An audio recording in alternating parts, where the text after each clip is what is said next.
A vida, ó vida, que temos o direito de tê-la, de vivê-la. Não podemos apenas olhar para os números das estatísticas. Você olha para um lado, tem um ente querido ou querida que está internado. Olha para o outro, um falecido ou uma falecida. Perdas irreparáveis de entes amáveis. Estamos sendo feridos e golpeados por muitas mortes diárias. São 4.000 oficiais. E aqueles que estão morrendo de fome? E as subnotificações? Na semana passada, infelizmente, tivemos a perda do professor Gentili, coordenador do curso da pós-EAD, da Márcia, a esposa do professor Werther, da graduação, do padre Bill, da Ordem de São Patrício, amigo do padre Jaime. Ontem, faleceu o Israel Ferreira, diretor da Escola Estadual Professor Luiz Magalhães, localizado no Jardim Ângelo. E na terça-feira, tivemos a perda da mãe da professora Lia Mara. É preciso dar um basta. Muitos estão pagando com a própria vida pelo maior ato de incompetência e inépcia da nossa história. Em nome de todas as famílias e vítimas dessa, que já é a maior tragédia nacional. Em nome da preservação do Brasil como nação. Em nome da garantia de um esforço digno para as futuras gerações de brasileiros. Assim disse Miguel Nicoleles no último dia 15 de abril em sua coluna no Jornal Globo. Na saúde, educação ou economia, por exemplo, temos um desempenho catastrófico. Precisamos de medidas firmes de combate a violações de direitos, de ações de solidariedade e de um exercício do diálogo como este, para reconstruir um mundo DC depois da Covid, mais resiliente, justo e sustentável. Temos aqui nesse espaço a oportunidade de conectar-se com pessoas que buscam sempre o melhor para uma sociedade mais justa, fraterna, mais humana. À frente de trabalho de direitos humanos, diversidade e cultura de paz, juntamente com o projeto de extensão Santo Amaro, Marcos Históricos, Relações Interéticas, Espaços do Sagrado, o Centro Senac tem hoje como convidado o padre Jaime Crowley, um dos fundadores da Sociedade Santos Mártires e mentor do Fórum em Defesa da Vida. Padre Jaime, até recentemente no Jardim Ângela, todos nós sabemos, o bairro foi considerado o bairro mais violento da região sul do município de São Paulo e do mundo. É importante notar que as atividades desenvolvidas pelo padre Jaime Crowley constituem um referente luminoso para a luta em favor da inclusão social e da melhoria da qualidade de vida nos bairros de população mais carente. Padre Jaime é o aglutinador de movimentos sociais que procuram reduzir a violência, prevenir as violações dos direitos humanos e promover solução pacífica dos conflitos. Utilizou, para tanto, os recursos procedentes do setor público e do setor privado em projetos de segurança pública e de redes de proteção às populações mais expostas, especialmente crianças e adolescentes. As recentes estatísticas divulgadas oficialmente pelo poder público confirmam o êxito de suas lutas e iniciativas. O Padre Jaime está no Brasil desde 15 de novembro de 1969, no mesmo ano que Dom Paulo havia sido nomeado arcebispo de São Paulo, e quando havia uma migração dos nordestinos para a periferia de São Paulo. Ele recebeu o 6º Prêmio USP de Direitos Humanos e o 3º Prêmio de Direitos Humanos Dom Paulo Evaristo Arnes. Diante do prêmio, ele declarou: não cabiam nesse prêmio todos os nomes que fazem parte dessa história. Esse prêmio é como a cidade. Não é só meu, mas de todos nós.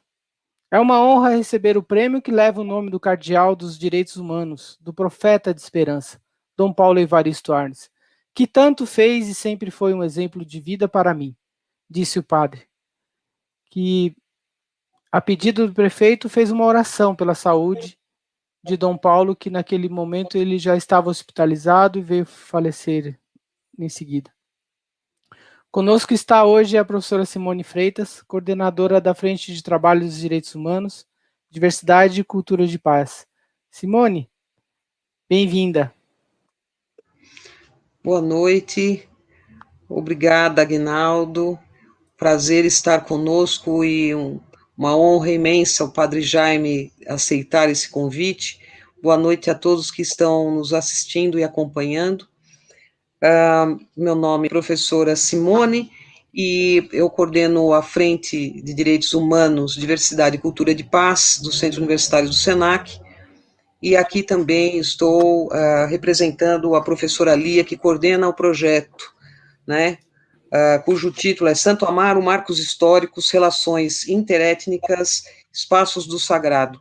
Então, foi assim que nós pensamos em convidar, né, o Padre Jaime, pensando em todas essas questões, não só nos direitos humanos, mas, sobretudo, na questão da religiosidade presente num espaço como o espaço do Jardim Ângela, né? Então, só podemos agradecer e ouvir atentamente tudo que ele tem para compartilhar conosco nesta noite. Muito obrigada, Padre Jaime.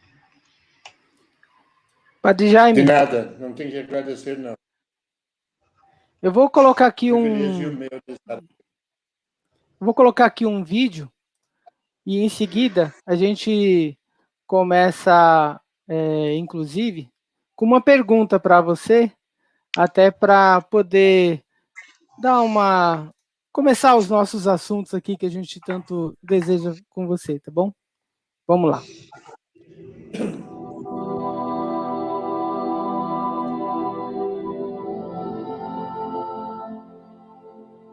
Eu cheguei em 74 e o Jaime estava aqui 4 anos antes. Ele era vigário da paróquia Nossa Senhora do Rosário do Embu das Artes. E o Dom Fernando Penteado, que era o bispo naquela época dessa região, junto com Dom Paulo Evaristo Anz, que pediu se a gente mudasse para essa parte. Foi assim que começamos em Jardim Ângela. Ele ajudou a organizar as pessoas em pequenos grupos dentro da Igreja Católica, primeiro, vamos dizer, de reza, pequenos grupos assim, mas foi fora disso, além para a sociedade civil também, organizar em grupos e as várias entidades da área que estavam muito perdidos, espalhados, com muitos problemas financeiros, e através dessa união que começou a crescer realmente mais vida e mais cooperação entre os grupos, entre as pessoas, que expulsou gradualmente a violência do bairro e que automaticamente trouxe comércio e pessoas de bem para a área. No meu entendimento, a importância dele é a importância da luta, né?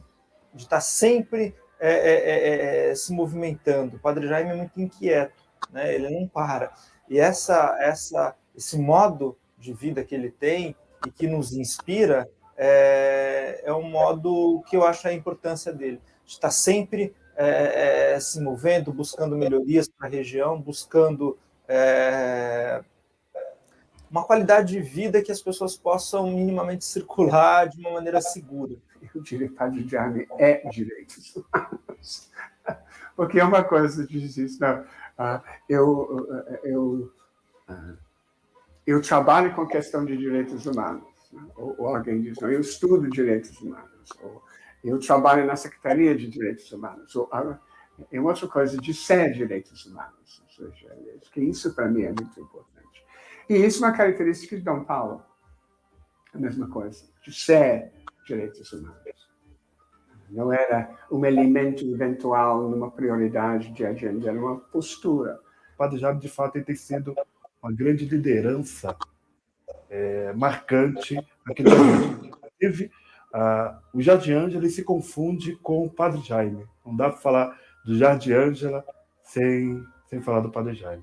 Eu percebi que ele tem importância bem significativa aqui para as pessoas. O trabalho dele, que ele realiza, é diferente porque ele entra muito em contato com as pessoas. Então, assim, não é só ali na missa que ele está. Então, assim, ele vai na casa das pessoas, ele conversa com você de igual para igual. Então, assim, essa relação de estar junto com as pessoas é o diferencial dele, que faz esse trabalho dele ser algo diferente. É uma figura de acordar todo dia e dar vontade de trabalhar no setor social, né? Porque, tipo, pensar todo dia um retrocesso, o governo quer cortar direitos, as pessoas querendo negociar a vida do outro por troca de dinheiro, de arma, de interesses pessoais.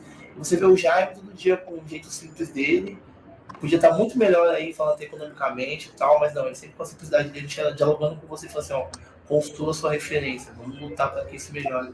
Hoje todos nós se orgulhamos de falarmos, nós somos do Jardim Ângela. Conhece o Padre Jaime, que nós temos todos os apoios? Todo mundo fala, não, conhece. Ou então a pessoa pergunta, é onde mora o Padre Jaime? É lá mesmo. Então é uma referência para a nossa região. A primeira medalha Dom Paulo Evaristo Arnes foi concedida ao Frei Beto, que é também um grande defensor dos direitos humanos na história do Brasil e especialmente em São Paulo, como também o foi muito bem agraciada Luiz Erundina de Souza. Então, o padre Jaime Crown tem muito a ver, inclusive do ponto de vista da identidade de propósitos, com toda a história, a trajetória de Dom Paulo Evaristo Arnes, que deu o nome desta medalha anualmente conferida a quem, na cidade de São Paulo, tanto colaborou para a defesa dos direitos humanos e elevação do grau de cidadania para todos.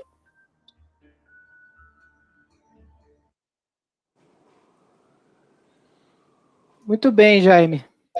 Diante de tanta coisa assim, hein, Jaime? Vou te matar. Bom, eu gostaria de começar com você, Jaime. Assim, primeiro assunto que acho que cabe aqui na nossa... Depois que você chegou, e a sua vivência inicial, principalmente na região, você foi para a cidade de Dembu, exatamente no mesmo momento que Dom Paulo, né, já era arcebispo de São Paulo, e ele tinha definido 4 prioridades: as comunidades eclesiais de base, direitos humanos, pastoral operária e operação periferia. Ele vendeu o palácio do cardeal. Eu gostaria que você comentasse sobre essa sua conexão da periferia e a sua chegada no Jardim Ângela, como que era o Jardim Ângela na época.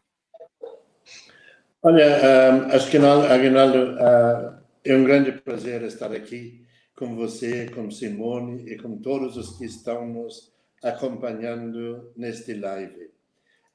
Antes desta etapa de chegar no Brasil, talvez é bom lembrar que sou irlandês, nasci na roça, sou de uma família de 10 irmãos e crescemos com muita paz, com muito amor na região rural, mas na proximidade de uma grande cidade. Esta vantagem tinha. Trabalhávamos em tempos difíceis, porque se lembra, eu nasci em 45, quando estava acabando a Segunda Guerra Mundial. Então, Irlanda, etc., mesmo que tínhamos bens e tínhamos terra, éramos pobres como todo mundo, mas sempre nunca faltou amor, carinho e nunca faltou o que comer, porque tinha a roça e o porco e a galinha, estas coisas simples da vida. E cheguei no Brasil através da Sociedade São Patrício, uma sociedade missionária, em 69, como você bem lembrou, 15 de novembro de 69, que era Eduardo Suplicy acabou de lembrar o Frei Beto com a sua luta pelos direitos humanos. Dia 6 de novembro, se não me engano, uma semana antes de eu chegar, o Frei Beto e os dominicanos foram presos. Era um tempo de uma ditadura pesadíssima, assim. Um tempo de General Médici, acho que é a pior época. Logo em seguida, AI-5, do que o Eduardo Bolsonaro gosta de lembrar tanto. Mas nós vivemos e acostumamos. Neste tempo, eu cheguei em Embu das Artes por diversos caminhos. E Embu das Artes, na época, quando eu cheguei no início dos anos 70, era um município pequeno, 15 mil habitantes. No mesmo tempo, era naquele tempo em que se falava do milagre brasileiro, em que a indústria estava crescendo e que a mão de obra barata para a indústria vinha do interior. Então, as periferias da cidade estavam enchendo a serviço de mão de obra barata para a indústria. E neste tempo, eu cheguei em Embu das Artes como pároco, tomando posse como o antecessor de Dom Paulo Evaristo, Cardeal Rossi, que logo em seguida, graças ao Papa Paulo VI, foi removido por Roma. Acho que neste tempo todo eu tive muita sorte com diversos acontecimentos. Logo que entrei no seminário de São Patrício em 62, iniciou-se em outubro de 62 o Concílio Vaticano II, que deu um novo olhar para a Igreja. Tantas coisas bonitas, em que acho que uma das frases mais bonitas do Concílio Vaticano II é que dizia: as alegrias e as tristezas, as esperanças e as derrotas do mundo são também nossas, da Igreja. Portanto, era a Igreja assumir a realidade do dia a dia no mundo. Daí cheguei no Brasil em 69, logo depois de uma grande conferência episcopal dos bispos, realizada em Medellín, na Colômbia, em que a Igreja já tomou uma outra atitude para a América Latina, tentando colocar no chão os pensamentos do Concílio Vaticano II para a América Latina. Em um tempo muito difícil para a América Latina. Tanto a Argentina, Pinochet de Chile, Vilela de Argentina e a ditadura aqui no Brasil, para citar uns poucos. E sorte ainda que o Papa Paulo VI promoveu o Cardeal Rossi para Roma e deu um trabalho lá para ele na Congregação da Propaganda Fide e nomeou em outubro, tomou posse em novembro, 1º de novembro de 70, o Cardeal Dom Paulo Evaristo, conhecido como o Cardeal da Esperança, o Cardeal dos Direitos Humanos, o Cardeal da Vida de São Paulo. E realmente ele foi uma grande inspiração para a Igreja de São Paulo. Foi como o Concílio Vaticano abriu as portas e as janelas para ventilar, também Dom Paulo aqui, interessando logo em primeiro lugar com seu interesse pelos presos políticos que estavam sendo abusados, torturados, entre eles diversos padres. Eu citei os padres dominicanos. Eu tenho que lembrar Padre Júlio, não Júlio Lancelotti, um outro Júlio italiano, que era daqui da zona sul de São Paulo, que foi preso em janeiro de 71, junto com a assistente social Yara Spadini, que mais tarde se tornou professora de PUC, se não me engano ainda, se não se aposentou, ainda está lá. Então, acho que estes fatos, e foi este fato de 71 que Dom Paulo tomou conta e foi um grande empate com o governo federal e a ditadura, em que ele se manteve. Mas Dom Paulo, acho que a grande coisa, ele trabalhava em grupo, trabalhava em equipe, não era fechada. Ele gostava, acho que as primeiras assembleias, eu lembro daquela primeira assembleia em 72, como representantes de todos os setores e regiões que tinha na Arquidiocese de São Paulo, que foi declarar o que é mais importante, quais são as prioridades, o que debatemos, discutimos em grupos, etc. E depois de um dia cansativo, assim, foi proclamada aliás, não foi só um dia, foi um processo, acho que de um ano mais ou menos. Foi proclamada o que você muito bem colocou, Aguinaldo, conhecido como as 4 prioridades. Algumas pessoas brincavam na época que a igreja decidiu, em vez de prioridades, as prioridades, pior coisas, olhar. E foi realmente isso mesmo, assim. Quando a gente olha para trás, nas 4 coisas. Comunidades eclesiais de base. A igreja era massificante. E acho que a grande opção, seja do Concílio Vaticano II quanto de Medellín, era para tentar criar pequenos grupos. A igreja tinha uma tradição também, praticamente a Bíblia era perigoso, a Bíblia era coisa dos protestantes, e a igreja não cuidava nada da Bíblia. Então, em vez de só rezar, era também para estudar a Bíblia. Então, esta era o alicerce das comunidades eclesiais de base, colocando em confronto a vida e a Bíblia, a palavra de Deus e a palavra do dia a dia da vida. Então, as comunidades eclesiais de base, a pastoral dos direitos humanos.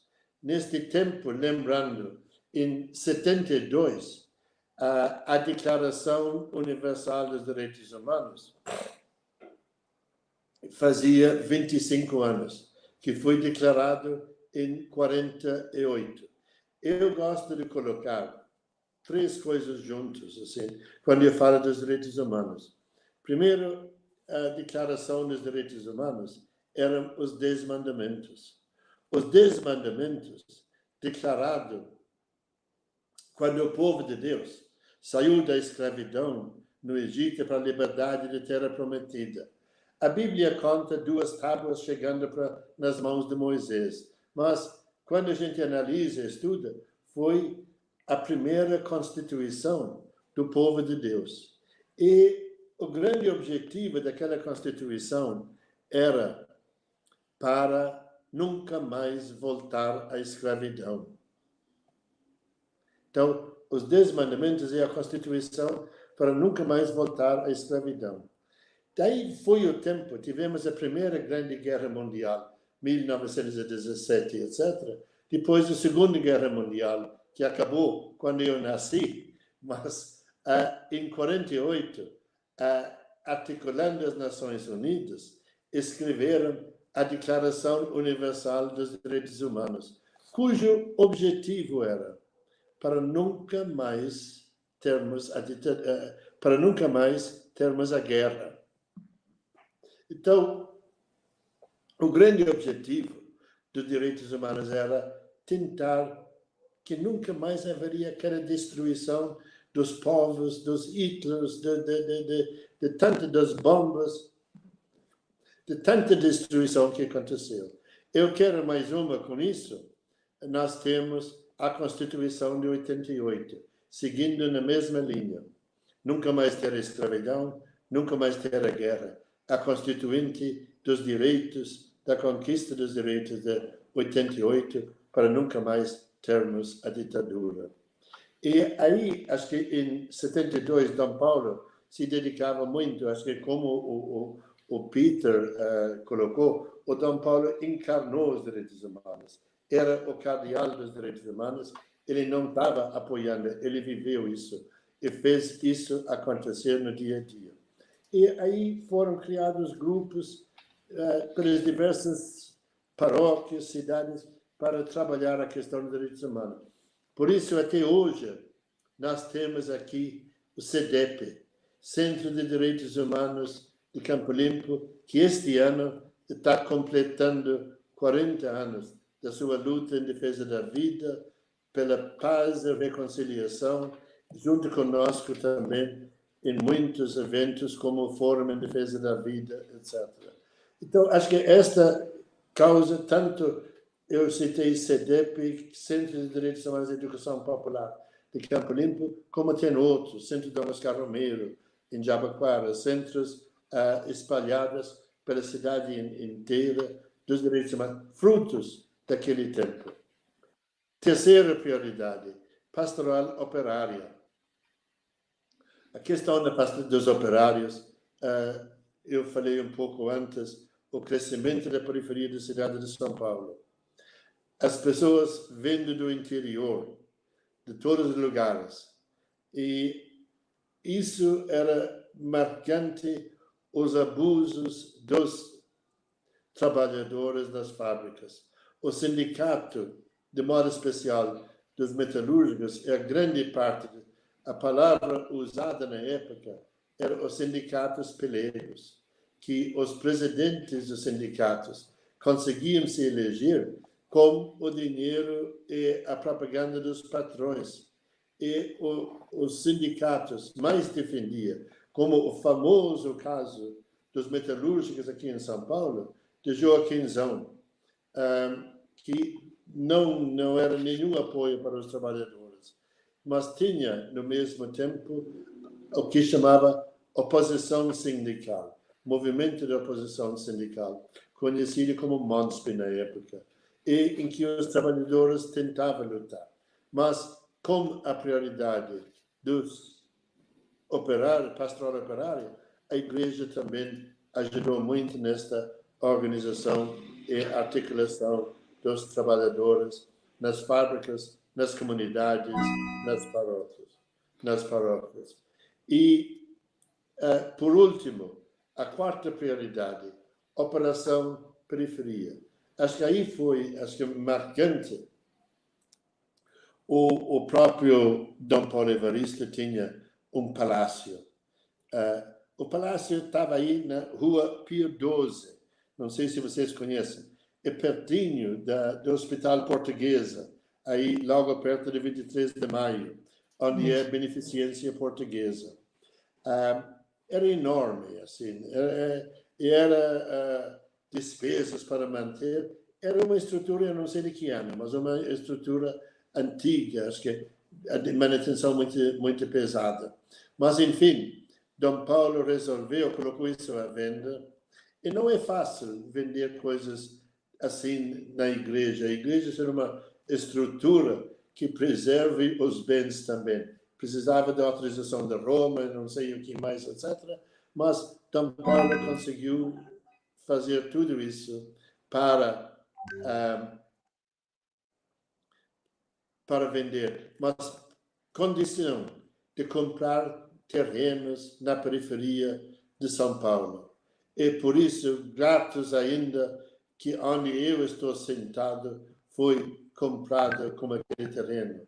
E graças com isso surgiu muitos, aqui mais chamava de centros comunitários, a construção de centros comunitários. A arquidiocese comprava o terreno, a paróquia se virava para levantar ou construir. Também temos que reconhecer que naquela época a Alemanha, de modo especial, através da Adveniat e Miséria, ajudava muito nas construções para termos espaços para reunir o povo. Não era só espaços para o culto, que é importante, mas espaços para o povo reunir. E que muitos desses espaços, naquele tempo, se tornaram lugares também de educação para tipo de cursos pré-vestibulares, tipo de cursos de crianças e adolescentes, acolhendo a todos. Acho que quanto a esta parte, acho que já falei o suficiente, falei demais. Tá bom. Ô, Jaime, enquanto você bebe um... Claro, claro. Enquanto você está bebendo uma aguinha aí, eu vou aqui, então, resgatar uma segunda parte da nossa fala. Simone, eu acho que daquele roteiro que a gente tinha traçado, acho que a gente atendeu todos os pontos, né? Se você tiver alguma dúvida, senão eu já vou passar para a segunda parte, que tem a ver com os operários, com os trabalhadores da região, tudo bem? Vou seguir, então. Antes, Vamos que porém, eu gostaria de, a partir, não. né, das questões, da história tão bem contada aqui pelo Padre Jaime, de como foi a chegada e o que foi acontecendo e como foi ampliando, né, uma série de ações, eu tenho uma curiosidade, talvez outras pessoas aqui também tenham. Padre Jaime, a sua ordem religiosa, ao qual o senhor pertence, tem uma atividade missionária, por isso que o senhor saiu de lá da sua terra e veio para o Brasil, né? Como que são escolhidas essas missões, né? Quais são os quesitos? É simplesmente ser um outro país ou lugares que estejam mais necessitados do ponto de vista social? Olha, Simone, vou contar uma história que talvez vai chocar alguns, mas a Sociedade de São Patrício nasceu em 1932 e naquele tempo tinha alguns padres que estavam indo para a África de modo especial, Nigéria, mas isolados, e decidiram a criar uma sociedade para dar apoio, fortalecer aquela causa e também fazer propaganda pela evangelização da África. Foi nisso que a Sociedade de São Patrício nasceu.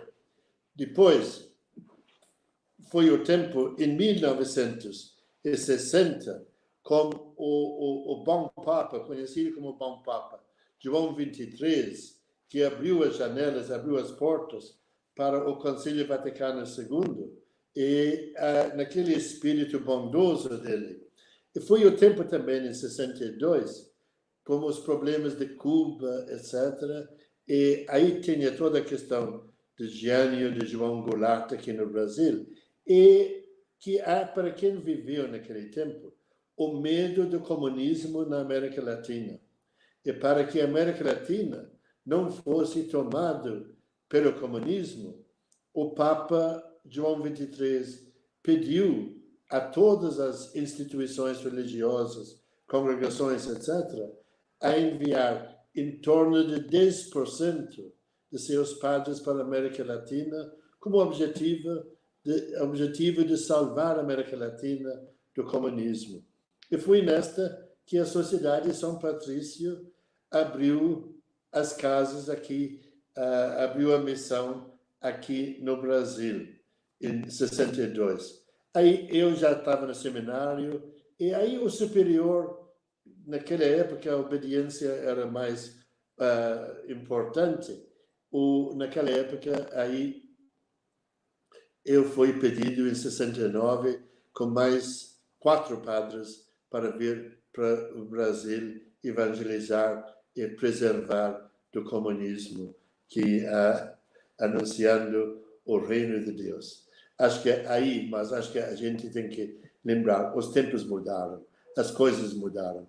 O Papa Francisco mudou e muda muita coisa, graças a Deus, e continua pedindo para nós sermos uma igreja de saída, uma igreja de pé no chão, uma igreja preocupada com a justiça, a igualdade, uma sociedade humana. Eu acho que é aí que faz a diferença entre as coisas. Respondi. Totalmente, muito obrigada. Eu acho que isso que o senhor concluiu tão bem, né? Pensando naquele momento um porquê. Hoje, né, como que as missões não só acontecem, mas atuam, né, levando em conta exatamente esses princípios do atual Papa, não é verdade? Então, não perdermos de vista a história, como o senhor bem colocou. Muito obrigada, Padre Jaime. Mas só para acrescentar aí, Simone, também, que eu acho que a gente tem que lembrar que a visão que nós tínhamos do comunismo nos anos 60, eu lembro, eu era criança ainda, quando a gente lembra da Polônia, da Hungria e do sofrimento que foi colocado lá. Mas como os Estados Unidos controlavam e dominavam a comunicação, era o comunista que comia criança. Mas eu estava na Europa na época, nós não tínhamos nenhuma comunicação do que estava acontecendo com o capitalismo na América Latina e que também estava Olha a mortalidade infantil que tinha nos anos 60 por aqui na América Latina. Muito bom. Jaime, é bom você ter resgatado e lembrado disso. Eu gostaria de fazer já uma conexão com o final dos anos 70, com as greves e a morte de Santo Dias da Silva. Para quem não conhece, já vou pedir para o Jaime contar quem foi Santo Dias. Antes eu vou passar aqui um vídeo que tem a ver com a morte do santo, e a gente já comenta.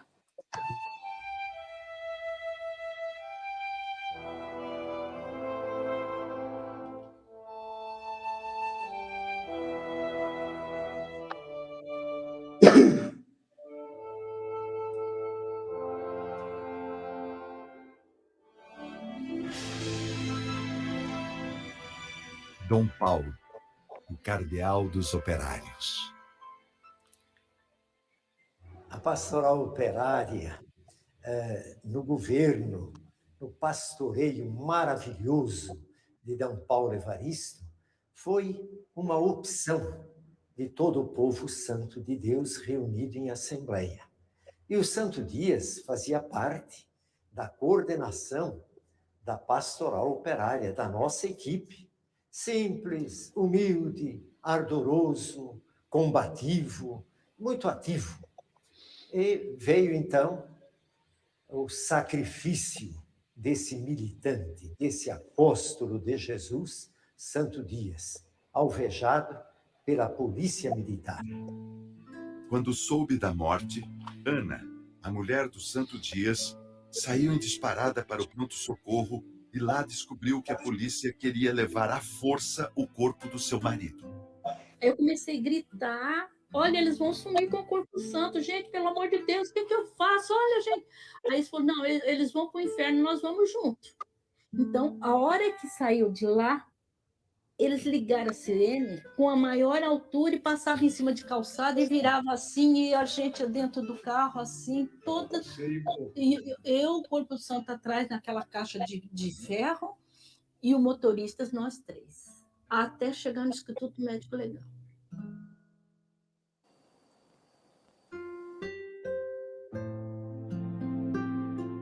Aí o Dom Paulo chegou, pondo o dedo em cada um, apontando: seus assassinos, vocês mataram um pai de família.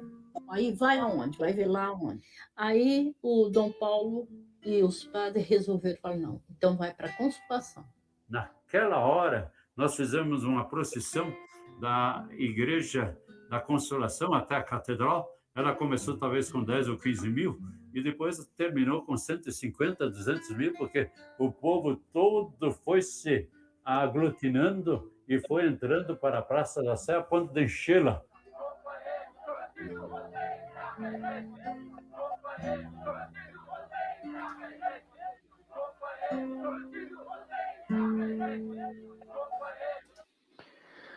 Jaime, conte para nós a sua convivência, o seu relacionamento com o Santo Dias. Quem foi Santo Dias? Olha, a gente vê uma coisa muito triste, assim. Eu contei na primeira parte, lembrando, as 4 prioridades, e entre eles estava a pastoral operária. Eu fui convidado, na época, pelo próprio Dom Paulo, a acompanhar aqui na Zona Sul. Era dividido o que chamávamos de regiões episcopais. A nossa região episcopal era Santa Amaro naquela época, e fui convidado. Entre os representantes era o santo. E quem era o santo? Um pai de família da paróquia de Vila Remo, aqui perto, da comunidade Santa Margarida, agora que é a paróquia Cristo Libertador. E o santo éramos muito parceiros e companheiros. O santo tinha, se não me engano, 2 anos a mais do que eu. Então, éramos quase na mesma idade. Tinha uma casa simples, aberta, 2 filhas. Quando o santo morreu, o santinho, a Luciana, aliás, o Santini tinha 12 e a Luciana tinha 8 anos de idade. E eu tenho que colocar isso, geralmente os trabalhadores eram muito provocados, assim, mas o Santo era aquele que acalmava a turma. E tinha muitas opiniões conflitantes, como eu lembro numa reunião, deve ter sido 73 mais ou menos, em que estávamos iniciando um grupo de trabalhadores na paróquia de Embu das Artes ainda. E dos participantes, uns querendo ir para a briga já, outros querendo mais calma, e a discussão era patrão, operário, como que fica, etc. E dos participantes falou, olha, eu não tenho que reclamar. O meu patrão é muito bom para mim. E tudo aí, uns xingando ele, chamando ele de besta, coisa assim, mas eu lembro que o Santinho pega e responde, olha, seu Milton, não esqueça, o patrão é bom para você enquanto você está dando lucro para ele. Então, esta era a cabeça, mas naquele calma deu resposta. Acho que não passou 6 meses que o mesmo que falou ficou desempregado e nunca mais arrumou emprego como metalúrgico. E tinha realmente porque os metalúrgicos na época eram em parte privilegiados. Eu lembro na época eles compravam terrenos em Santo Eduardo, Dom José, Embu das Artes, de 250 metros e podiam pagar as prestações, que era talvez um salário mínimo, alguma coisa, as prestações. Foi nesta época que quem é que pode comprar um terreno hoje de 250 metros? Mas, no mesmo tempo, aí as coisas foram caminhando e foram piorando. Porque o que eu digo é importante para nós, a mão de obra barata das periferias, das Jardim Ângeles e das periferias de Embu das Artes e outros lugares, dos anos 70 até mais ou menos 77, 78, a mão de obra barata virou sucata. Porque aí, neste tempo, estava chegando os computadores, a robotização, a automatização, etc. E o que nem queriam mais esta mão de obra barata e por isso que nós temos até hoje o surgimento de tanta violência nestas periferias abandonadas. E nisso estava o Santo Dias. Eu lembrei um pouco a questão antes, na primeira parte, da oposição sindical, dos sindicatos pelegos, do sindicato Joaquinzão. E Santo e Valdemar Rossi, que Deus o tenha em bom lugar, que já falecido também, acho que faz uns 2 anos mais ou menos, que o Valdemar Rossi, que era uma figura, além de Aurélio Pérez, que estava muito presente aqui em nossa região, mais tarde deputada federal pela PCdoB, mas que também participou da Pastoral Operária junto com o Santo, era até da mesma região. Mas, em tudo isso, o Santo tornou uma grande liderança no sindicato. E quando foi assassinado, ele estava, naquele dia de manhã, no dia 30 de outubro de 78, ele estava, Massey Ferguson tinha uma grande fábrica em Campo Limpo. Ele estava na porta, um policial falou para ele, não esquece, hoje é seu dia. Apontou o dedo para ele.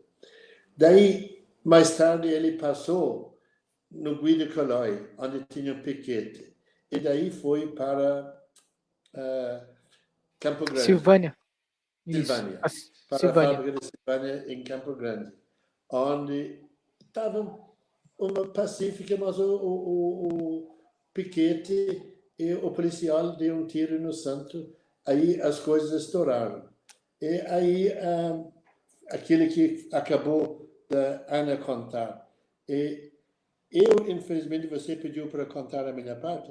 No mesmo dia, eu cheguei na Cúria de Regianópolis para uma reunião que Dom Paulo tinha convocado, uma reunião dos padres ligada à pastoral operária, conselho de presbíteros, etc., para decidirmos juntos que atitude tomar diante da greve que estava fora das proporções e como que podíamos proteger os operários envolvidos. Logo que chegamos nesta reunião, chegou a notícia da morte do santo, que foi naquelas horas, 2 horas da tarde.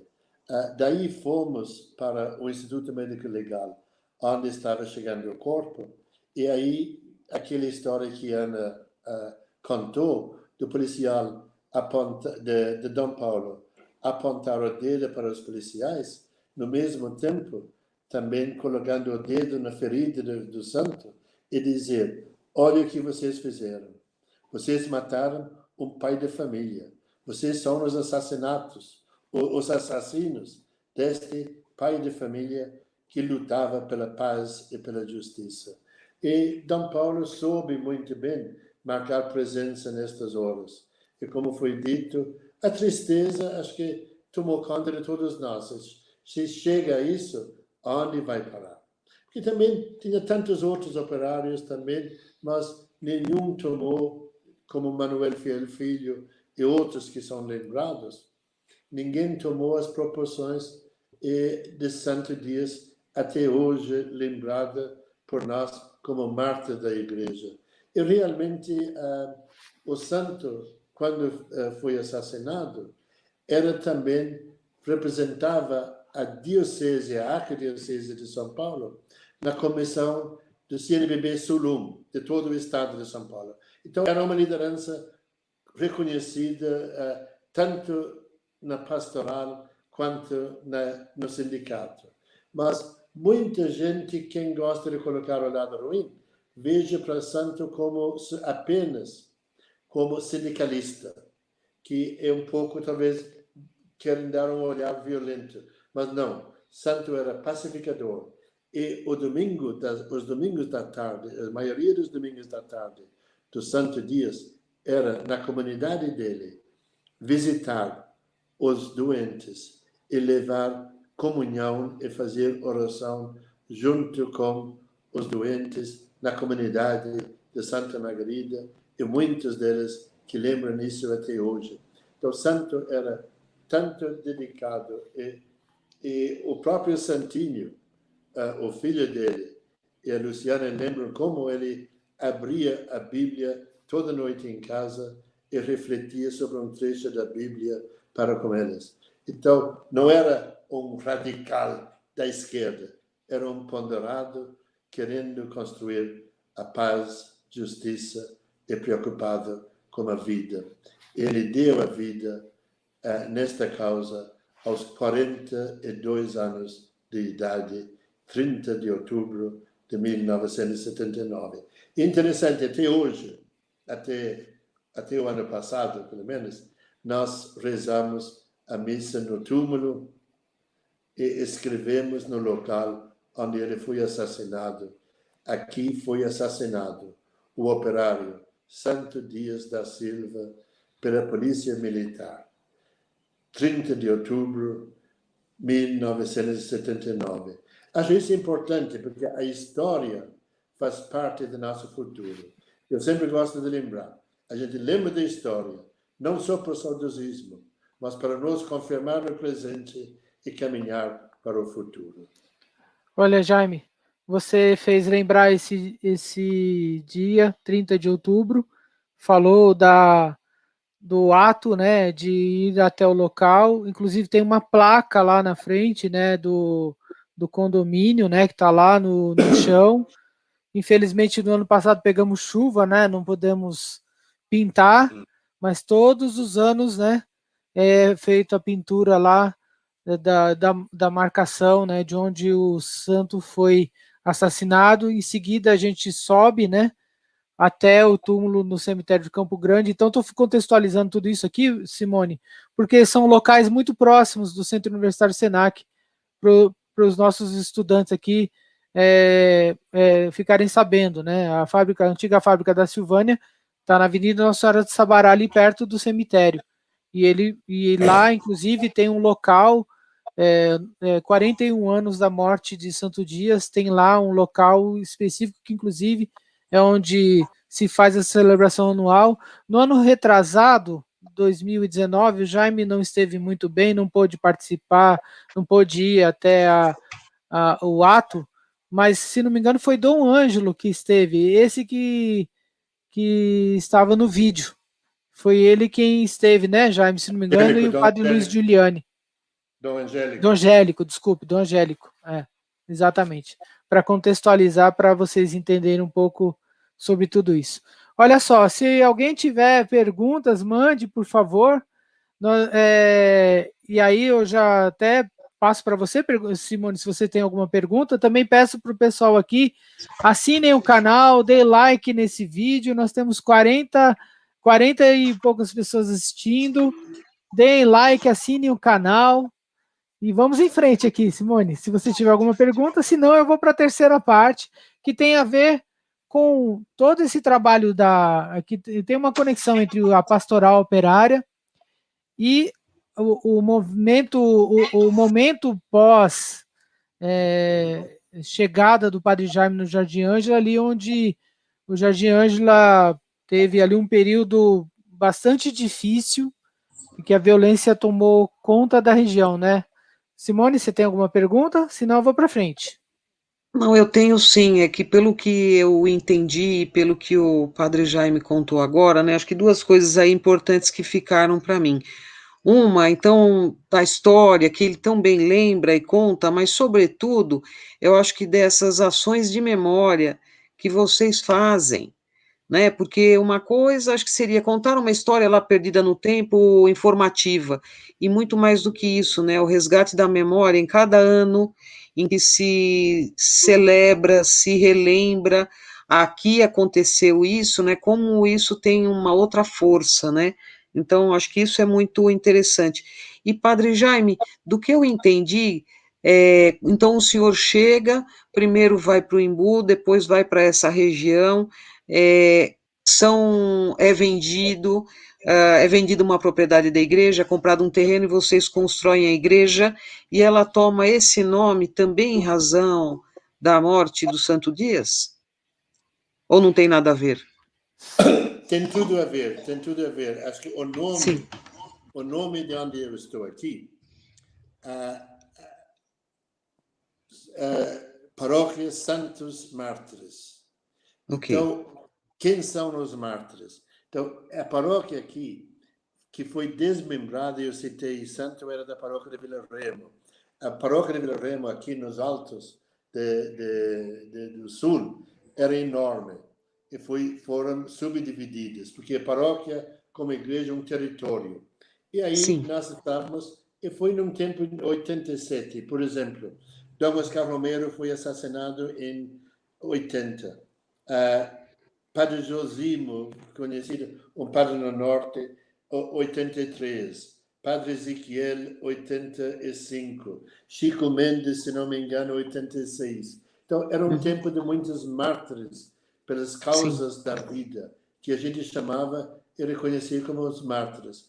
E o objetivo nosso era criar a nova paróquia, onde o Santo Dias, a família dele morava nesta área, era ligada, de chamar Santos Mártires em homenagem a estes mártires do mundo de hoje, mas também limpando os mártires do passado, São Sebastião, São João Batista e tantos outros que deram a vida no passado. Que, aliás, acho que é sempre importante lembrar dos 12 apóstolos que Cristo formou, 11 morreram mártires. O único que não morreu mártir foi o João, que morreu de uma morte natural. Então, o martírio é uma coisa na igreja. Eu acho que só para acrescentar, acho que é importante em tudo isso, naquela época de Santo Dias, as grandes reuniões dos operários, em 78, etc., eram feitas nas igrejas. que eram proibidos praticamente os operários da oposição. E na igreja da Capela do Socorro, e como o Aguinaldo bem lembrou, Sinac é aí próximo, na Capela do Socorro, dia 6 de novembro de 79, Santo morreu dia 30.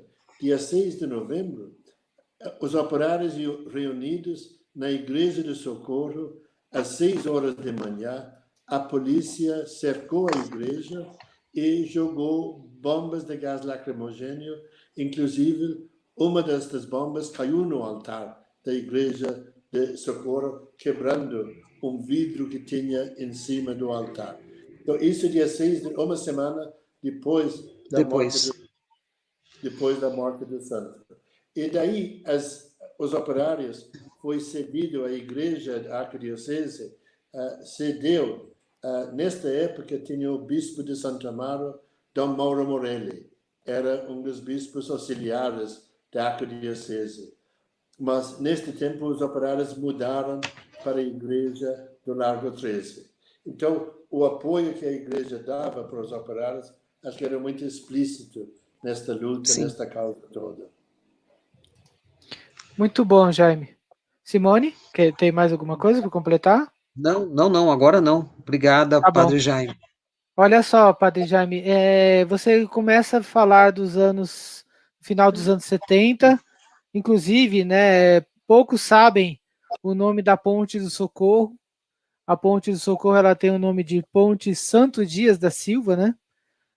Para lembrar, né? Pois não, já. Aliás, tem muitos lugares que têm o nome Santo Dias, muitas escolas, muitos grupos, e a Ponte do Socorro é uma dessas. Nada a ver com João Dias, que a ponte tem a Ponte de João Dias também. Mas Santo Dias é totalmente dedicado à causa dele. Tem muitas praças, Vila Remo tem a Praça Santo Dias. Isso.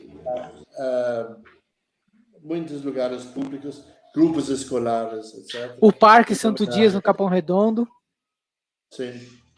Né? Muito bom. Jaime, e aí quando você chega no Jardim Ângela, como era o Jardim Ângela para você, na sua visão, em 1987? Eu estive com vocês, você e o Padre Eduardo, que deve estar aí perto de você, em 1991, 1992.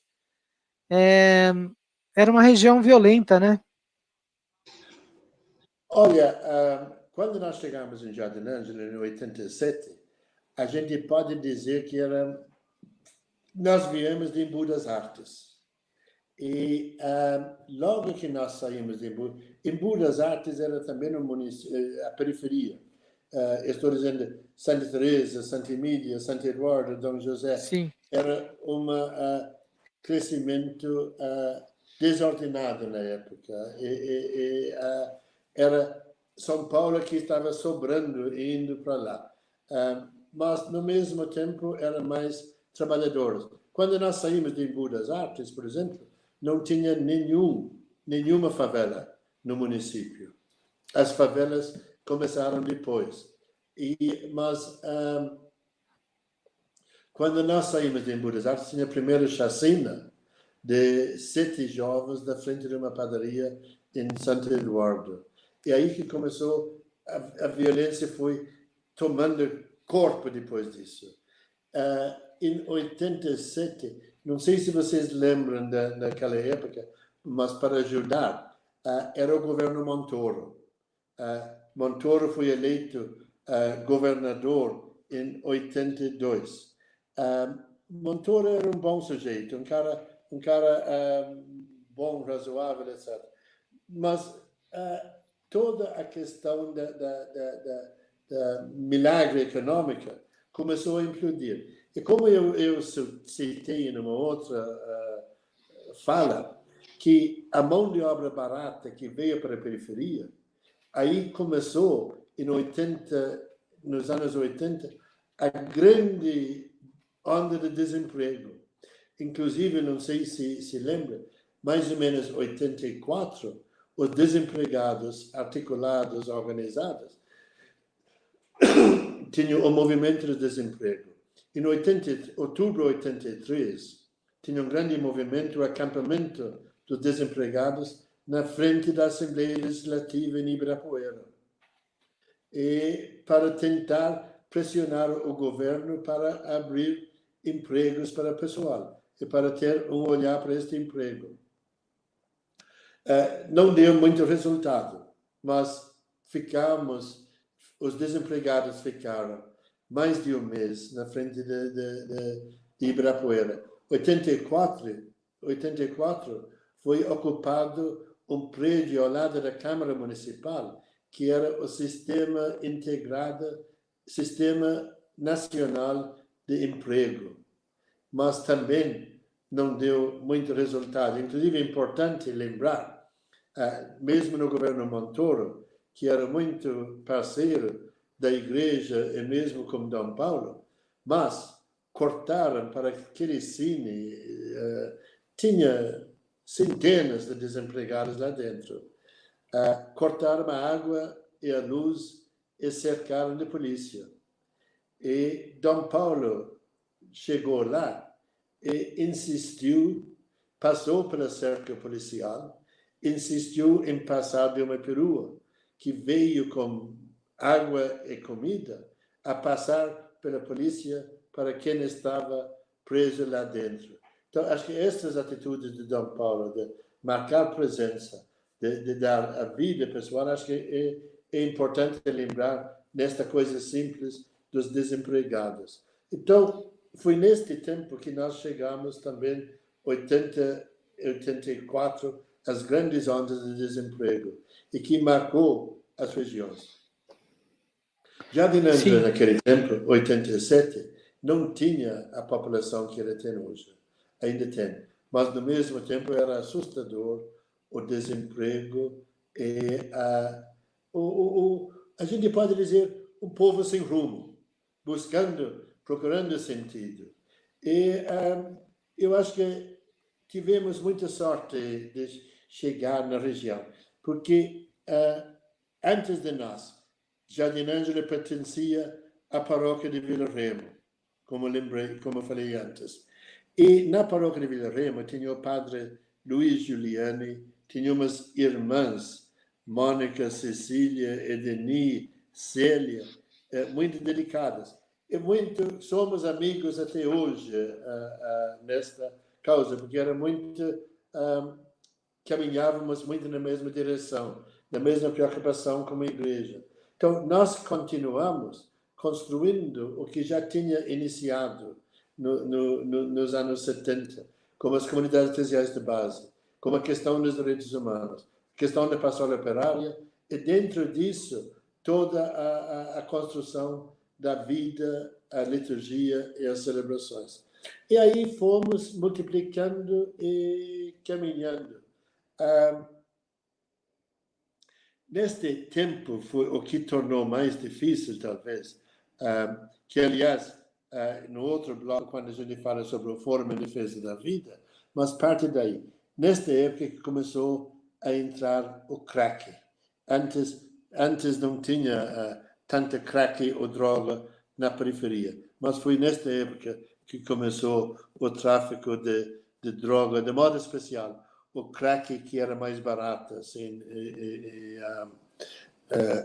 eu lembro na época encontrando alguém que dizia recebia 5 pedras para vender. Leva 5 e paga 4. Então, foi a banalização, vamos dizer, da droga e usando, de modo especial, adolescentes e jovens neste tráfico, na divulgação também. É para você, você vendeu 4, me paga. Então, foi neste tempo. E acho que outra coisa importante nesta época, eu acho a Simone vai gostar desta, foi o tempo em que as mulheres se liberaram. A libertação das mulheres veio nesta época. Acho que uma das coisas muito importante para as comunidades foram os clubes chamados Clube das Mães. E foram estes clubes das mães que tiraram as mulheres de casa. Tudo bem. Era para aprender crochê, tricô, costura, pintura e coisas assim. Mas você juntou uma dúzia de mulheres, o que acontece? Ninguém fica quieto. Ninguém fica quieto. E foi destas conversas que as lideranças cresceram. E, por exemplo, os próprios santos que falamos antes, a Ana do Santo que falou no vídeo, eram coordenadoras e articuladoras e pensadoras desses grupos de mulheres, assim, que pensava, refletia, e a partir daí começou alguns a lembrar o grande movimento contra a carestia, o movimento custo de vida, dos anos que entregou 1 milhão de assinaturas em 78 para o governo federal pedindo jeito no custo de vida, que ninguém aguentava mais. Então, foi destes pequenos grupos que eu acho que vale a pena lembrar o que uma frase africana que eu gosto muito de usar. Gente simples, fazendo coisas pequenas, em lugares de pouca importância, realizam grandes transformações. As transformações que nós queremos não vêm de Brasília, nem de Bandeirantes, e nem de Anhangabaú. Vêm das coisas simples que essas mulheres e esses outros tantos podem fazer nas suas comunidades, nos seus grupos, nos seus pequenos. Acho que é daí que brotou. Então, em Jardim Ângela tinha estes grupos espalhados. E o nosso trabalho foi de valorizar e construir em cima daquilo que já havia. Simone?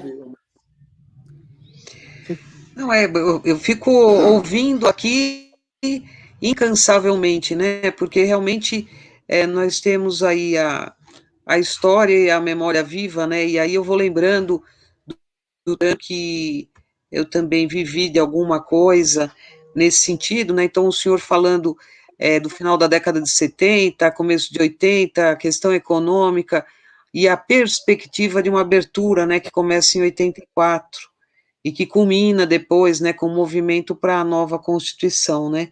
Mas num tempo, e de que modo, pelo que o senhor então conta, muitas igrejas, né, abrigaram e cederam esse espaço de encontro, né, com finalidades várias, mas que foram dali surgindo, né, encontros possíveis para a realização de outras ações tão importantes, sociais, né.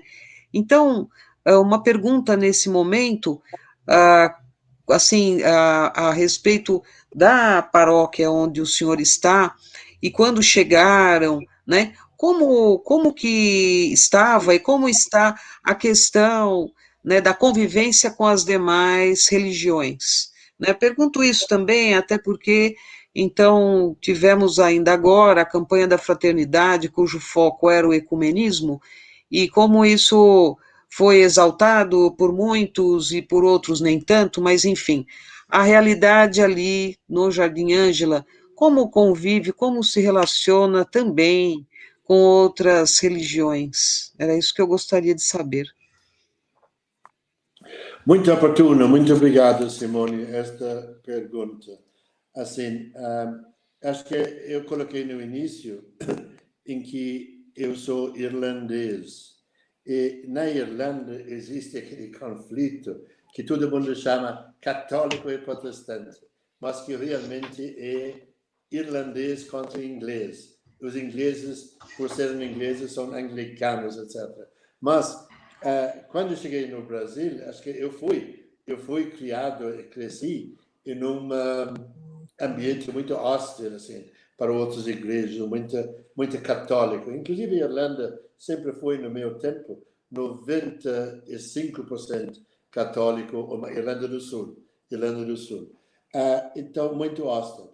Mas aqui, acho que em primeiro lugar, a gente tem que reconhecer que tem católicos e tem católicos, tem evangélicos e tem evangélicos, e tem outras religiões, e cada um com a sua cabeça. Acho que temos os damares da vida na Secretaria dos Direitos, no Ministério dos Direitos da Vida, E temos, no outro lado, a pastora, muito minha amiga, e tantos outros, que hoje em dia a gente... Eu posso contar uma, por exemplo, em que a gente estava falando no Fórum em Defesa da Vida sobre uma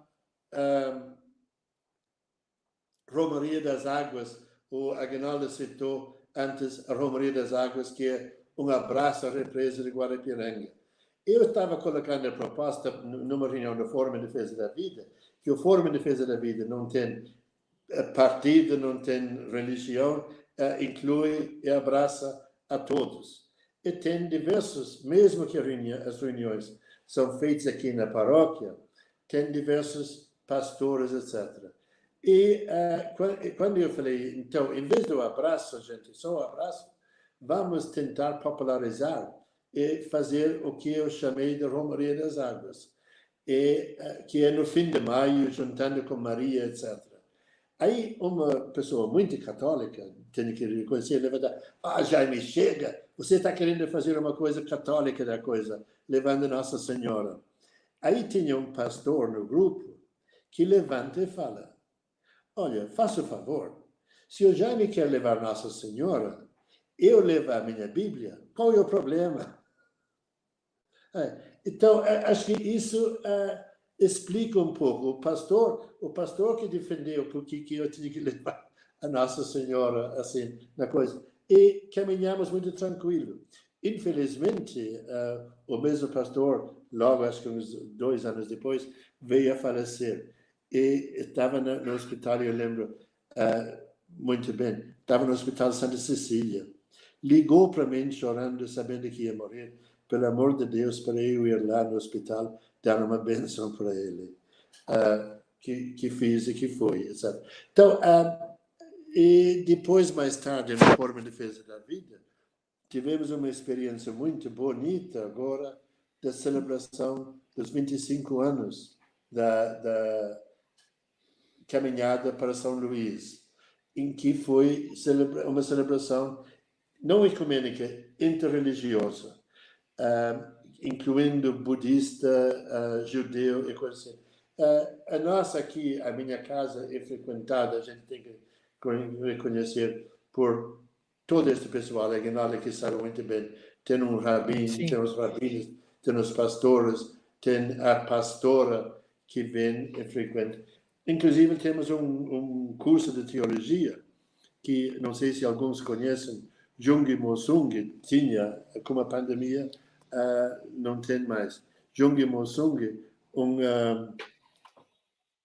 leigo teólogo católico, mas vem muitos de outras igrejas participar do grupo de reflexão com ele também.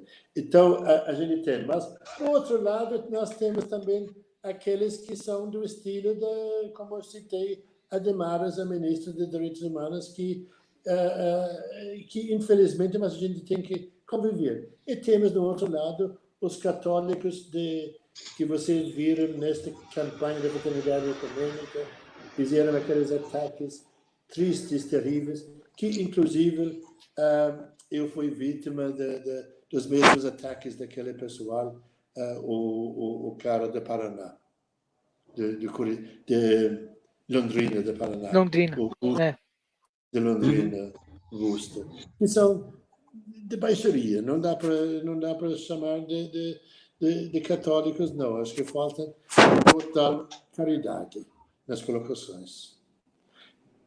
E, além do mais, acho que o que pegaram mais na campanha da fraternidade agora foi até que a pastora luterana e a pastora presbiteriana, a filha de Jaime Wright, um grande pastor, que os duas são minhas amigas. Mas foi mais contra as mulheres que fizeram pelas colocações delas na campanha.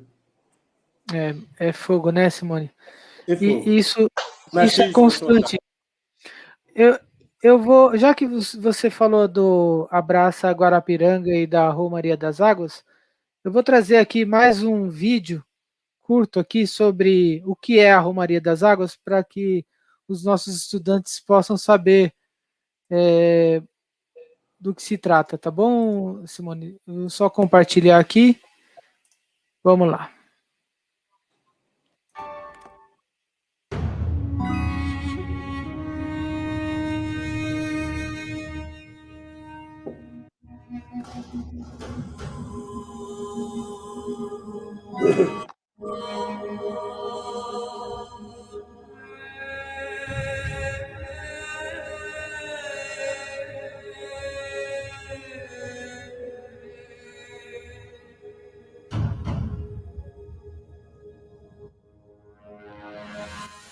Saúde a todos e a todas. E venho, através desta, convidar cada um de vocês a participar conosco domingo que vem, dia 27 de maio, no Abraço de Guarapiranga, na Romaria das Águas, lembrando a importância e a urgência de conservarmos a represa limpa, porque água é vida, água é saúde, e vamos exigir despoluição já. Saímos às 8 horas de manhã da Igreja Santos Mártires, de outras igrejas também aqui na região, caminhando até o ponto final de Guarapiranga da Riviera, onde será celebrada às 10 horas uma missa, encerrando com um grande abraço simbólico da represa, mostrando nosso amor e carinho a esta água que queremos que seja fonte de vida para todos, não de doenças, mas de saúde. Portanto, a sua despoluição já.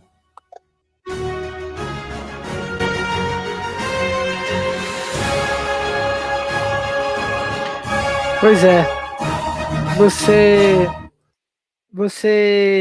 É claro que esse vídeo é antigo, né? Mas a gente faz essa caminhada todos os anos. Jaime, quantos anos já? Eu não me lembro a conta. Eu acho que 2005. Acho que seria 16º. 16º, então. Começou quando a represa fez 100 anos. Tá. E a coisa não é somente de Santos Mártires, não. É um abraço em comunhão com diversos grupos e entidades. O espaço de Cidade Dutra, acho que o Mauro Scapinati, que muita gente deve conhecer, faz aí na ponte da represa, perto da delegacia 102, e quem caminhou muitos anos conosco foi o Solo Sagrado também, neste abraço, assim, e estamos integrados nesta causa. Acho que é importante, olhando, nós fizemos muitos estudos, não é somente uma coisa, porque a represa, olha, dá água para quase 5 milhões de pessoas. Mas também, junto com o pessoal das mananciais, existe um grupo, oh meu Deus do céu, a idade não está me ajudando. Como se chama? Qual você está... do meio ambiente, do meio ambiente, eles têm uma casa aí... Fundão das Águas. Do pessoal das Águas. Aí em Pinheiros, eles têm uma grande entidade. SOS? Não é SOS. Não me lembro, Jaime. Marúzia, Marcelo Cardoso trabalhava com eles. Mas eles faziam grandes pesquisas e um trabalho muito... ISA, lembrei. Instituto Socioambiental. Socioambiental. Eles nos ajudavam muito nas reflexões quando fomos preparar o primeiro abraço de Guarapiranga. 90% do esgoto da nossa região está sendo jogada na represa. E foram inaugurados no governo Collor, em dia 25 de janeiro de 94, as estações elevatórias, financiado pelo Banco Mundial, com 250 milhões de dólares. Mas as estações elevatórias era para jogar o esgoto, recolher o esgoto antes de chegar na represa e jogar para Barueri. Mas, em vez de fazer isso, estão jogando o esgoto mais para cima na represa, perto de Embu-Guaçu, etc. Portanto, estragando a represa mais que nunca. Abrimos, naquelas épocas, naqueles anos de 2006, 2007, o que chamamos ação civil pública contra Sabesp por fazer isso. E ainda nos mandam a conta da água e a conta do esgoto também, para fazer isso e para voltar nas nossas torneiras. Abrimos esta ação civil pública e continua engavetada e não conseguimos nenhum posicionamento das promotorias, mesmo trabalhando com muitos promotores, como temos nesta questão. Gente, a situação da represa de Guarapiranga, da água, é terrível. Quando eu falo dessas questões, eu gosto de lembrar uma frase da Bíblia que diz: o Espírito de Deus pairou sobre as águas. E logo no início da história da criação na Bíblia.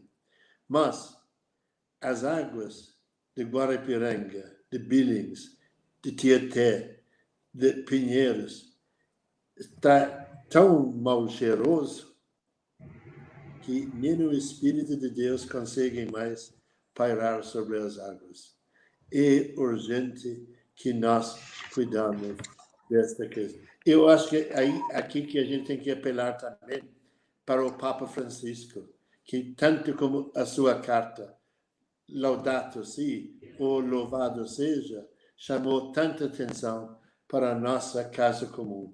E quem vai jogar esgoto na sua caixa d'água, por favor. Duro, né, Simone? E olha, ele falou da carta Laudato Si, ele fala da casa do bem comum, como o Jaime lembrou aqui.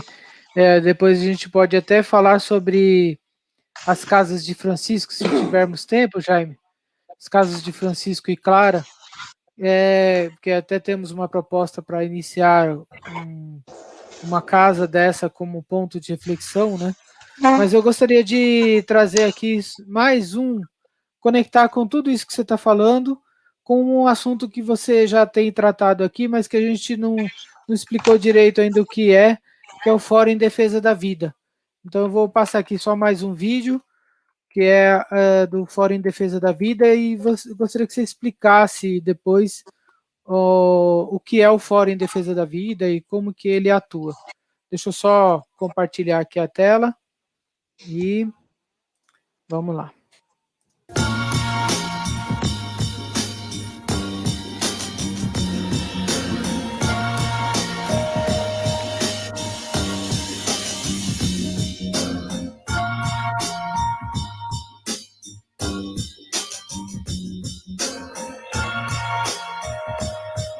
Jovem Nerd ele começou nos anos 60, que era a moradia para a mão de obra barata na região da Marginal. Com a grande onda de desemprego, nos anos 80, começou a violência.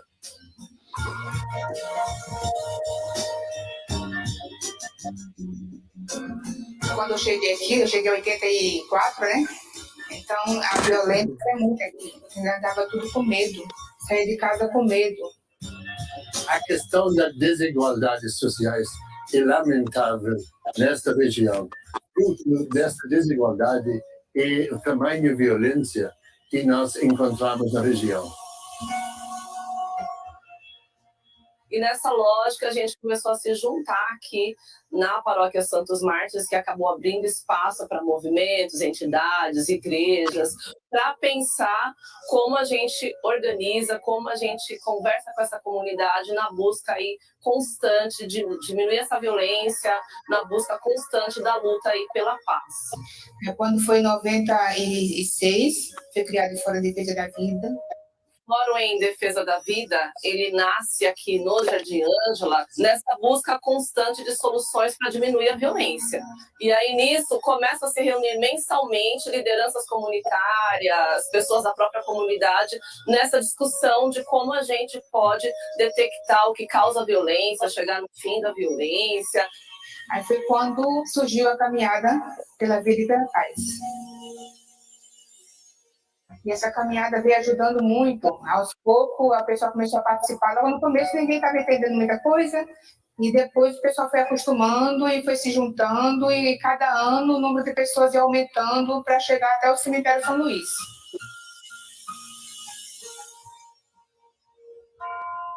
Saudamos a todos e a todas neste dia de finados, 2020. Coragem, vamos em frente. Deus nos convida à vida.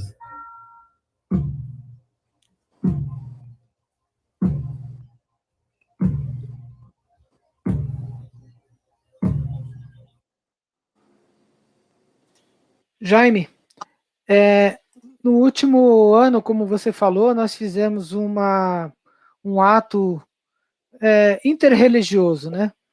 E Sim. foi bonito, né? Foi bacana, né? Assim, ter feito aquela celebração para as pessoas mesmo. Nós não tínhamos alternativas, né, Jaime? Nós não podíamos aglomerar, né? Sim, acho que é importante lembrar, Aguinaldo, talvez para chegarmos a isso, como acho que iniciou este movimento todo. Em 1996, a região de Jardim Ângela, o distrito de Jardim Ângela, foi anunciado pelas Nações Unidas como o lugar mais violento do mundo, passando de Cali, na Colômbia, que em 95 os números de Cali em Colômbia eram 80 por 100 mil habitantes, o jeito de que os pesquisadores contam. Em 96, Jardim Ângela era 120 por 100 mil habitantes. Aqui, você já lembrou antes, somos em 2 padres, aqui, Padre Eduardo também, irlandês, que trabalhamos juntos, e outros na região, outros conversaram. A gente estava cansada de ir no cemitério, de rezar missas de 7º dia, que, sendo padre, está no meio dessas coisas, de tentar consolar as famílias, perdendo de modo especial jovens, negros, e assim que estava a nossa vida. E juntamos pessoas e falamos, não dá para continuar, temos que fazer alguma coisa. Quando saiu essa declaração, eu citei antes CEDEP de Campo Limpo, Centro de Direitos Humanos, Padre Nicolau, que estava na frente na época, e juntamos a pessoal da região aqui, e juntamos algumas diretoras das escolas, postos de saúde que tinha, etc. E falando, e enquanto a gente falava, levantar muros, grades mais fortes, não adianta. E quanto mais nós recuamos, mais espaço estamos dando para o crime e para as coisas ruins. Portanto, vamos para a rua, vamos fazer uma caminhada. O cemitério de São Luís, que é daqui da região, cemitério público, mais próximo, era onde estavam sendo enterrados tanto os vítimas quanto os violentos. Então, estava todo mundo indo para lá, para lá. Então, vamos fazer a caminhada. Fizemos esta primeira caminhada. E muito delicado, 96, tempos difíceis, muita gente aconselhava, não faça isso, estão saindo, estão arriscando, e arriscar a vida, etc. Mas mantivemos. E naquela primeira caminhada, juntou-se, na última hora, juntou-se em torno de 5 mil pessoas. E aí foi uma caminhada, saindo às 8 horas, saindo daqui às 8 horas da manhã, tinha 2 pontos de saída na primeira. Um daqui de Jardim Ângela, outro de Capão Redondo, na CEDEP. E chegamos lá. E com esta presença, começou como um ato religioso, e nos deu coragem, com a presença de 5.000 pessoas. E a partir daí, e agora? E a partir daí, começamos a ficar animados. E foi a partir daí que criamos o Fórum em Defesa da Vida. E quando começamos a reunir o povo para discutir, e agora, o que fazer? Aí, acho que quem está lembrando que, olha, quando se fala em violência, o que o povo quer? Mais polícia. Mas a polícia aqui em Jardim Ângela, na época, era a rota. E quando a rota entrava no bairro, a gente perguntava, e, aliás, num linguajar, não, quantos presuntos deixaram hoje? Esta era a linguagem. E isso que vocês querem continuar? Aí a gente tem que perguntar, isso que vocês têm que continuar? Querem continuar? E aí surgimos com a ideia de policiamento comunitário. Foi uma das primeiras atitudes. O secretário de Segurança na época, que ainda está por aí, mas era conhecido naquela época como o Velhinho. José Alfonso da Silva era o nome dele. Mas ele era o secretário de Segurança, era o governo Covas. Conseguimos marcar um encontro com ele, que, olha, gente, eu tenho que tirar o chapéu para o cara. Nos acolheu, foi muito atencioso, e veio aqui, em fevereiro de 97, fazer uma assembleia com a população para discutir a proposta que nós levamos de policiamento comunitário. Tinha todos uns estatutos, etc., toda uma condução. E aí foi lançado a primeira experiência de policiamento comunitário aqui em Jardim Ângela, em 97. E tinha diversas condições, diversos estatutos. Mas uma dessas que eu lembro que acho que é importante, que o policial ficasse na base por um tempo determinado. Nós queríamos 5 anos, mas eles aceitaram 3 anos. Por quê? Para conhecer a população e para a população, para o policial, em vez de ser apenas um policial, para ele ter nome também e ser conhecido. Porque eu acredito e nós acreditamos que o policial faz maus serviços, age ruim atrás do anonimato, porque é um policial. Mas quando você vira este policial para ser André, Davi, Regina ou outro nome, aí eles mudam o comportamento. Portanto, como, inclusive, acho que o Você, inclusive, você lembrou, inclusive, do primeiro, acho que foi Sargento Davi, né? Inclusive, o nome dele era Davi. Um grande trabalho. Foi os primeiros bases comunitárias. Tivemos 3 bases comunitárias aqui no pedaço, como tempo, que fizeram grandes trabalhos. Assim, e, inclusive, nós fizemos umas pesquisas articuladas por Padre Nicolau, que mostrou tanto como fez bem para os policiais, que em vez de ser apenas um número, eram acolhidos e conhecidos pelo nome, como fez bem para a população, porque caiu tremendamente naqueles primeiros anos.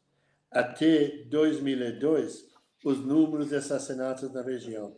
Então, teve um efeito muito positivo. Foram valorizados e respeitados. E viraram comunidades cuidadoras, comunidades participativas, assim, nas coisas. E eles participavam, inclusive, o Fórum em Defesa da Vida pretendeu ser uma articulação das forças vivas na região para construir a paz. E por baixo de tudo isso era superar a violência. Eu gostaria de lembrar, naquela época, era difícil, porque a gente não saía um dia sem encontrar alguém morto na rua. E, na mesma época, a gente sentia que para a cidade de São Paulo anunciava, olha, uma chacina em Jardim Ângela. A resposta era 2 ou 3 a menos para nos assaltar. Mas na mesma época, em 97, não sei se vocês vão lembrar, na Bar de Bodega, em Moema, foi assassinado um jovem universitário e branco. A cidade inteira parou. A cidade, até daí surgiu o movimento que vocês conhecem, Sou da Paz. E fazia aquela coisa e espalhou o movimento Sou da Paz pela cidade. Então, enquanto se matava um jovem na periferia, era um suspiro de alívio. 2 pesos e 2 medidas. Enquanto se mata um jovem universitário branco em Moema, aí é outra história. Então, a cidade não pode... É a desigualdade que mata. É a desigualdade que existe nesta cidade e que mata também, como a pandemia de hoje. Apesar que a pandemia pega pobre e rico, não tem, mas no mesmo tempo está muito mais para o lado dos pobres do que para os ricos. E esta caminhada nossa gente tem, que é a união destas forças vivas na região, envolvendo a população. Temos, inclusive eu tenho um jornal aqui, que mostra, que diz 25 mil pessoas participam da caminhada pela vida e pela paz. Isso foi no ano 2001, em que a caminhada foi ganhando força e presença e marcando reunião. Cada ano a gente tem escolhido um tema para motivar a caminhada, mais ou menos por uma cidade justa, por desigualdade cria violência, para destinar a certas coisas. Assim. O Fórum em Defesa da Vida tem-se, acho que esses 2 grandes eventos, a Caminhada pela Vida e pela Paz, no dia 2 de novembro, na Igreja Católica, Dia dos Finados, dia de respeitar os mortos, de prestar homenagem aos mortos, etc. Último domingo de maio, ou primeiro domingo de junho, temos a Romaria pelas águas, a Romaria das Águas, em torno do Dia do Meio Ambiente Internacional ou Mundial, que é dia 5 de junho. Então, estas 2 datas marcam. Mas a Fórum em Defesa da Vida tem se reunido na primeira sexta-feira de cada mês, inclusive agora com a pandemia online, que o Aguinaldo tem coordenado para nós. E estas reuniões, dificilmente, depois de 25 anos, dificilmente termos menos de 50 pessoas na reunião. Então, acho que é um grupo que, por durar 25 anos e ter uma participação em torno disso, e sempre tem, cada reunião tem um assunto especial, um problemático, sempre ligado com questões de valorização da vida e como resgatar. E acho que é importante lembrar, no início, quando a gente discutia, por que tamanha violência nesta região? Eu lembro de 3 que acho que é importante até hoje. Por que tamanha violência? As 3 conclusões que nós chegamos eram, em primeiro lugar, ausência do poder público, que continua até hoje, sem vagas nas creches, escolas mal cuidadas, postos de saúde, etc. E ausência de poder público. Segundo lugar, falta de perspectivas para os jovens. Eu conto uma história de um jovem enterrando o irmão dele. e olhando para o caixão, este jovem de 16 anos, falar do irmão dele, também, para que viver? Ele não está melhor do que eu. Então, sabe, os jovens não têm perspectiva, não têm emprego, não têm esperança. Isso fica. E o terceiro lugar, a gente colocava a droga. Que para conseguir a droga, tudo bem, nas áreas das boêmias da vida, as áreas nobres, tem dinheiro para comprar. Mas o jovem desempregado, ou vende as coisas que a mãe tem da casa da mãe, o liquidificador e as coisas quando a mãe está trabalhando, ou tem que roubar ou assaltar. Então, a questão não é a questão da droga, é o dinheiro para ter as drogas, que é o problemático em tudo isso. E acho que daí que nós trabalhamos muito esta questão, pegar o poder público e para trabalhar e abrir perspectivas para os jovens. E ao lado de tudo isso, o Fórum em Defesa da Vida tem promovido ações concretas também, acho que através das entidades da região,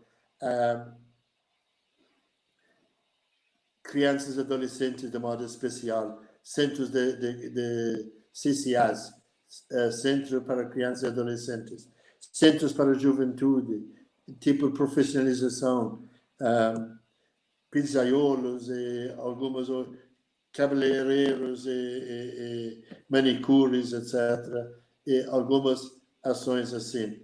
Junto com o CADI, uma unidade que nós criamos, por exemplo, em parceria com a Escola Paulista de Medicina, Unifesp, de Vila Mariana, chamava o CADI, Unidade Comunitária de Álcool e Drogas, junto com muito apoio do psiquiatra Ronaldo Laranjeiras, que depois foram transformadas em CAPS, álcool e drogas, etc. Que não é a mesma coisa, mas funciona. Nem tanto. Mas ações como Casa Sofia, para vítimas de mulheres domésticas, SEDECA, Centro de Defesa de Crianças e Adolescentes, diversas ações destas foram criadas na região. Ninho da Esperança. O Ninho da Esperança de crianças deficientes, e para ser um suporte para as famílias que são onde os deficientes são acolhidos durante o dia todo, para dar uma oportunidade para as famílias também. Jaime, 22 projetos sociais. Você é um empreendedor cristão. Vocês criaram 22 projetos sociais, Jaime, que atendem 6.000 pessoas diretamente. Eu queria finalizar mostrando a capa desse livro, que foi construído, claro, você já tinha um sonho de ter esse livro, né? E ele foi lançado no ano passado, Simone, no dia do aniversário do Padre Jaime, praticamente foi... Na véspera do lockout. Exatamente, na véspera de fechar tudo, Simone. Esse livro, ele conta a história do início da sociedade. Exatamente, foi o último grande evento na paróquia, na sociedade. De lá para cá a gente não teve mais nada lá, com movimento de pessoas praticamente, né? Um ano inteiro. 7 de março de 2020, olha só. E quem quiser pode buscar pode comprar esse livro lá, inclusive, para ajudar os projetos sociais. E pode ir até a paróquia ou até entrar em contato comigo, que a gente consegue, de certa forma, facilitar a entrega do livro para quem desejar. É isso, Simone. Eu acho que agora a gente já está praticamente nos minutos finais. Agora eu quero falar também nos finais, viu? Não, claro. Acho que é muito importante, gente. Por favor. Eu fico com vergonha de dizer a verdade, porque eu levo o nome, mas quem faz o trabalho são os outros. Ele trabalha muito mais que eu. Eu acho que, graças a Deus, eu acho que se o Fórum em Defesa da Vida, se a Sociedade Santos Mártires, se as comunidades eclesiais de base, e tantos outros, a paróquia Santos Mártires faz tanta coisa, e porque tem grandes lideranças, tem grandes pessoas. Acho que aqui o Jaime faz é incentivar, animar, estar presente. Eu sempre digo, evangelizar é animar, organizar e dar esperança à vida do povo, em nome do Senhor Jesus. Amém. Simone? Ai, Padre Jaime, que conversa boa e importante, né? E quando o senhor termina, inclusive com essa fala, né, de consideração às outras pessoas que também participam tanto, aqui só queria fazer uma referência, né, até a uma parábola, né, que por que a planta cresce? Porque o Senhor está fazendo a semeadura, e quando cai em solo bom, quanta coisa, né, nós conseguimos saber aí que foram acontecendo, mas realmente é com a participação do seu trabalho ao longo desses anos, né? Então, desde a sua vinda, né, como o senhor conta a sua chegada, o que encontrou, o que fizeram, que momentos duros participaram, né, na história, e que importância, né, em todas as suas ações, eu fiquei observando por onde eu estava olhando, eu enxerguei, né, esse resgate da memória. Então, quando se faz anualmente uma Romaria das Águas, quando se faz anualmente numa data que tem já um cunho religioso, mas vocês fazem uma caminhada pela vida, então, extrapola o sagrado, extrapola o religioso, né, e abraça, né, o social.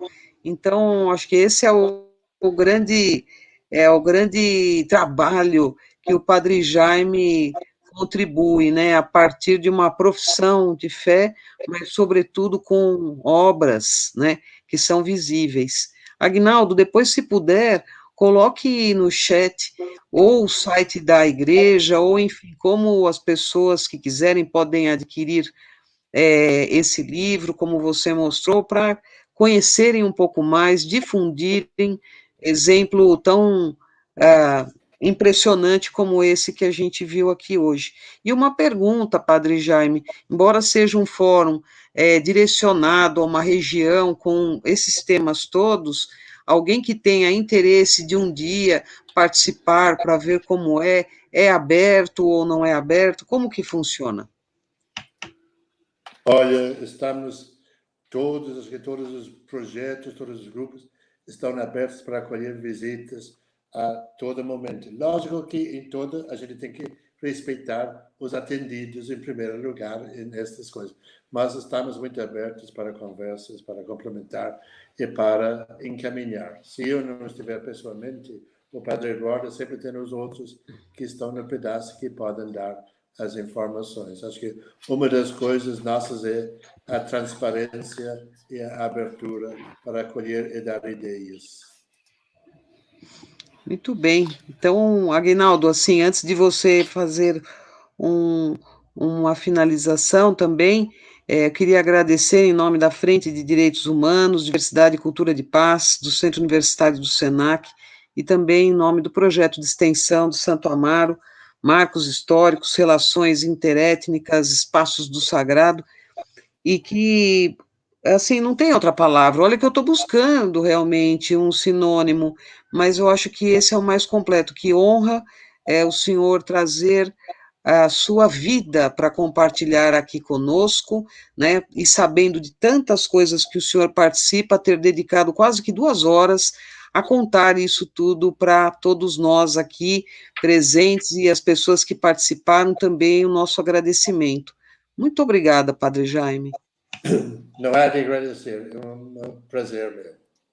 Ô, Jaime, eu tenho o privilégio de te conhecer há bastante tempo, eu tenho o privilégio de ser seu amigo, você sabe como você me ajuda bastante. Eu tenho o privilégio de dizer que eu estou ao seu lado também, assim como muitos outros, em nome dos demais aqui, seremos eternamente gratos por conhecer, por estar com você e com o Eduardo, com todos, com quem estava aqui também, a Ramalho, Maria Ramalho, que estava aqui acompanhando nos fóruns, e todos os outros paroquianos e pessoal que se dedica a essa vida.